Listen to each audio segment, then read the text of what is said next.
ہم تو عاشق رسول ہیں، ہم تو محب رسول ہیں کہ وہ پاک ہستیاں جنہوں نے شب و روز مراقبات میں، عبادات الہی میں، دین کو پھیلانے میں کوئی کسر نہیں چھوڑی اور اپنا تن من قربان کر دیا، آج ان کے مزار اقدس پر جا کر کے جتنے شیطانی کام ہیں، جتنے بے ایمانی کام ہیں، ان کے نام سے کرتے ہیں۔ ایسے بیہودہ لوگ ہمارے اندر اسلام کے نام پر کتنی جماعتیں نئی پیدا ہو چکی ہیں۔ مولانا قاری محمد رفیق خان کے آفیشیل یوٹیوب چینل کو سبسکرائب کریں اور بیل کے بٹن کو دبائیں تاکہ ہر ویڈیو آپ تک سب سے پہلے پہنچ سکے۔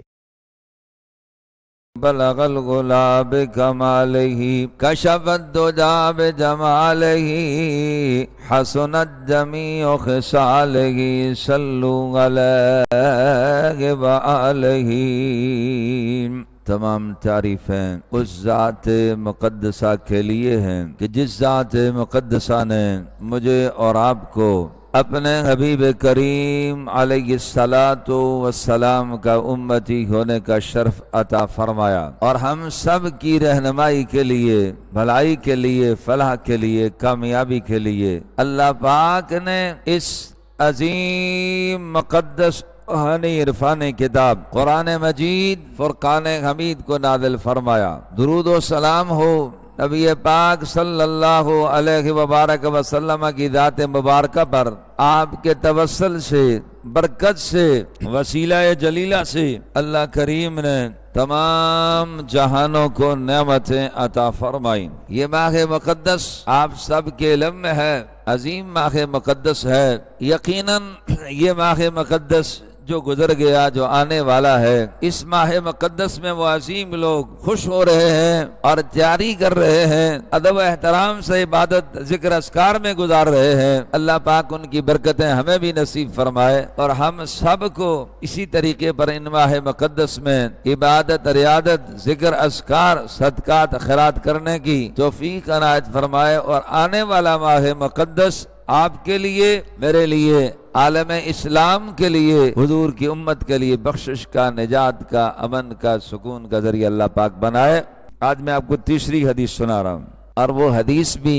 اتنی پیاری ہے، آپ نے سنی ہوئی ہوگی، مگر چونکہ موضوع میں شامل ہے اور تفسیر میں یہ لکھ دی ہے پیر صاحب نے، تو بڑے لوگوں کی بڑی باتیں اور ہمارے لیے رہنمائی کے لیے کافی ہوتی ہیں۔ جہاں معاشرے میں بگاڑ پیدا ہے، نفرت ہے، اور ہم اس نفرت میں بھی کہتے ہیں کہ کامل ایمان والے ہیں، جی ہم تو عاشق رسول ہیں، ہم تو محب رسول ہیں، ہم توحیدی ہیں، ہم عثمانی ہیں، حیدری ہیں، حسینی ہیں، نقشبندی ہیں، قادری ہیں، یہ سب چیزیں ٹھیک ہے، القاب حق ہیں، مگر جو فرمان اللہ کے رسول کا وہ بھی ہے یا نہیں ہے، اس پر عمل ہے یا نہیں ہے، یہ بتائیں۔ تو یہ حدیث مبارکہ پھر ہمارے ضمیر کو، ہمارے حالات کو، ہمارے واقعات کو جھنجھوڑتی ہے، اور پھر جو بد مذہب پیدا ہو گئے اسلام کے نام پر اور اسلام کا نام لے کر کے امت مسلمہ کو گمراہ کرنے لگ گئے، ان کو کیا کریں گے؟ اب آپ دیکھیں ہمارے اندر اسلام کے نام پر کتنی جماعتیں نئی پیدا ہو چکی ہیں۔ ایک ٹکڑا پڑا،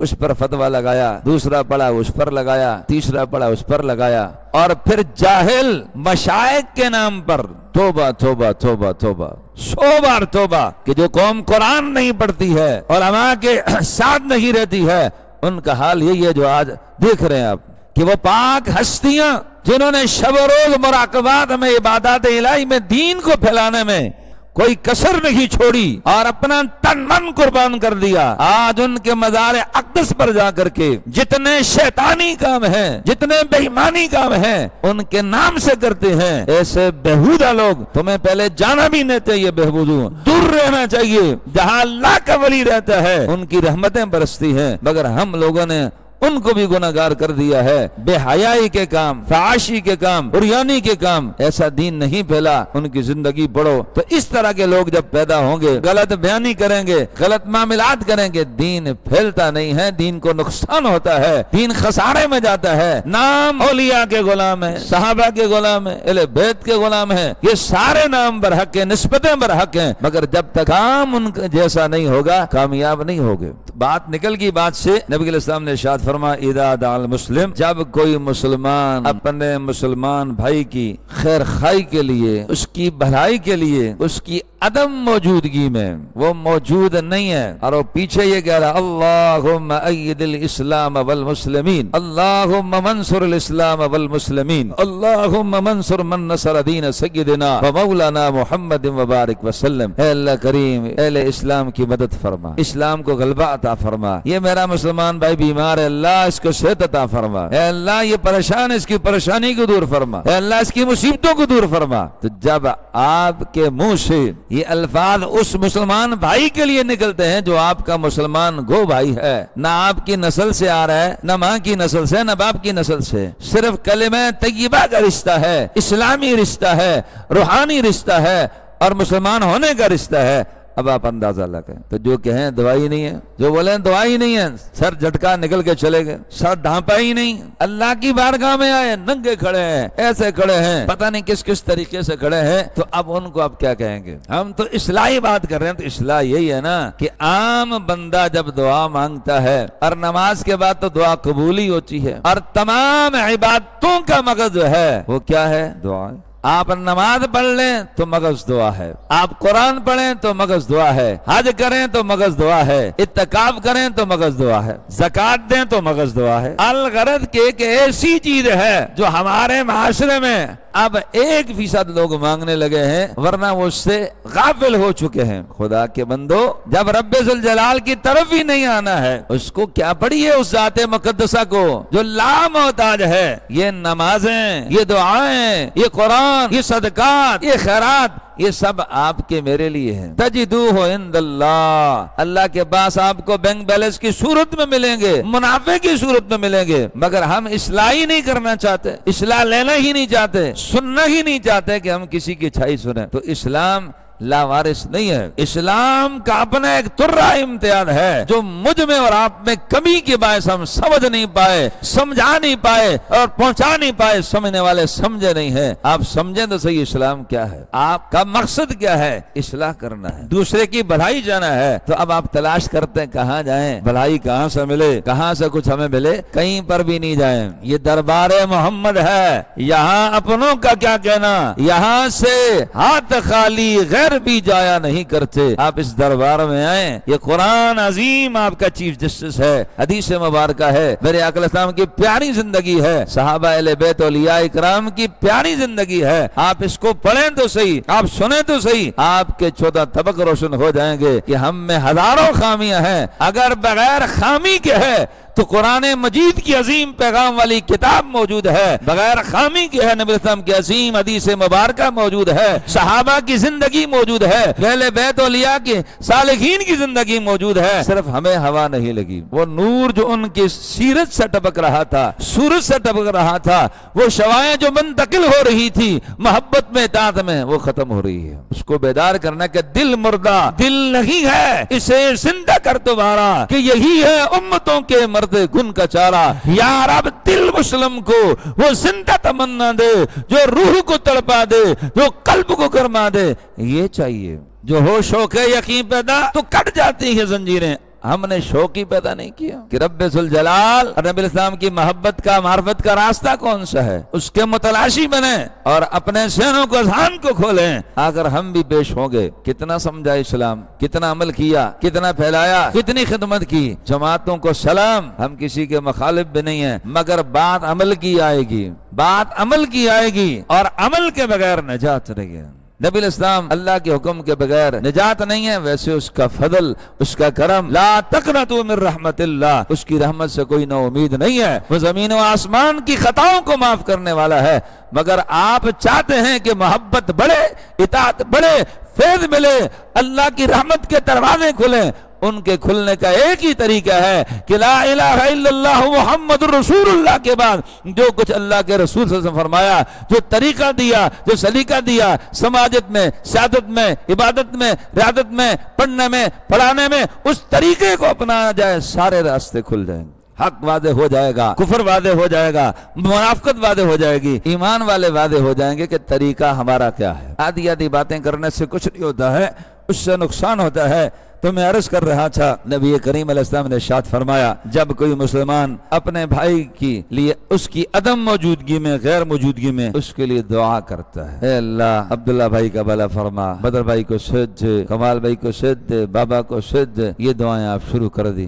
اے اللہ سب کا بھلا سب کی خیر، تو کیا آپ خالی ہیں؟ خوش ہو جائیں اور خوشی سے پھولنا چاہیے کہ آپ کو خوشخبری سنائی جا رہی ہے اللہ کے حبیب کی طرف سے، نبی صاحب کا فرمان سنایا جا رہا ہے، آپ کا ایمان تازہ ہونا چاہیے، بڑھ جانا چاہیے۔ اہل ایمان کی صفت یہ ہے کہ الذین اذا ذکر اللہ وجلت قلوبہم وَإِذَا تُلِيَتْ عَلَيْهِمْ زَادَتْهُمْ هَذِهِ ایمانا، جب اللہ کا ذکر کیا جاتا ہے، جب اس کی آیتیں بیان کی جاتی ہیں، ان کا ایمان بڑھ جاتا ہے، وجہ اور کیفیت والی حالت ہوتی ہے، وہ خشک ہوتے ہیں، زَادَتْهُمْ هَذِهِ ایمانا، تو ایمان بڑھنا چاہیے، کیفیت بڑھنی چاہیے کہ عمل چھوٹا ہے، عمل کم ہے، قلیل ہے مگر اس کا درجہ زیادہ ہے، چھوٹا عمل ہے، تھوڑا سا ہے مگر مقام زیادہ ہے، مرتبہ زیادہ ہے، فائدہ زیادہ ہے۔ جب دنیا کے 10 روپے ملتے ہیں تو خوش ہوتا ہے، 100 ملتے ہیں اور خوش ہوتا ہے، تو اب آپ لگائیں کہ یہ آخرت کا پیسہ ہے، یہ آخرت کی تجارت ہے، یہی تجارت تو مولوی کر رہے ہوتے ہیں مگر ہم سمجھ نہیں ہوتے،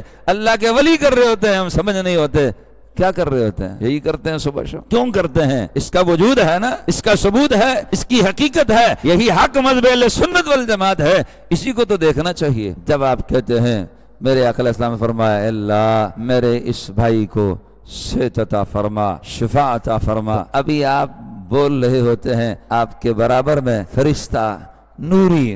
نوری مخلوق کہتی ہے آمین۔ اب بتاؤ آپ کی نسبت میری نسبت کہاں نوری مخلوق؟ یہ سمجھنا ہے کہ ہم گناہگار خطاکار سے آکار، ہم کہیں یا اللہ فلاں کا بھلا کر، نوری مخلوق میں سے ایک نوری فرشتہ اللہ کی بارگاہ میں کہتے رب ذوالجلال آمین، تو تیرا مقام کتنا اللہ کی بارگاہ میں؟ جب آپ نے رجوع کر لیا ہے، توبہ پر قائم رہیں، تو سب سے بڑا متقی ہے، توبہ کر لی ہے تو سب سے بڑا اللہ کا ولی ہے، اب تو گناہ کی طرف نہیں جا رہا ہے تو وہ تو سب کی سنتا ہے، گناہگار کی، خطاکار کی، سیاکار کی، صالحین کی، سب کی سنتا ہے، دیتا اپنی مرضی سے ہے، وہ اللہ تعالیٰ بے نیاز بادشاہ ہے۔ فرشتہ کہتا ہے آمین اور کہتا ہے کہ یہ دعا تیرے حق میں قبول ہو، یا اللہ آمین، یہی دعا اس کو دے دو۔ تو پھر ہوتا کیا ہے جب وہ دعا قبول ہوگی آپ کے حق میں میرے حق میں، تو پھر دونوں کے کام بن گئے۔ تو دین جو ہے یہ ملانے والا ہے، دین کا ترہ امتیاز یہی ہے، امن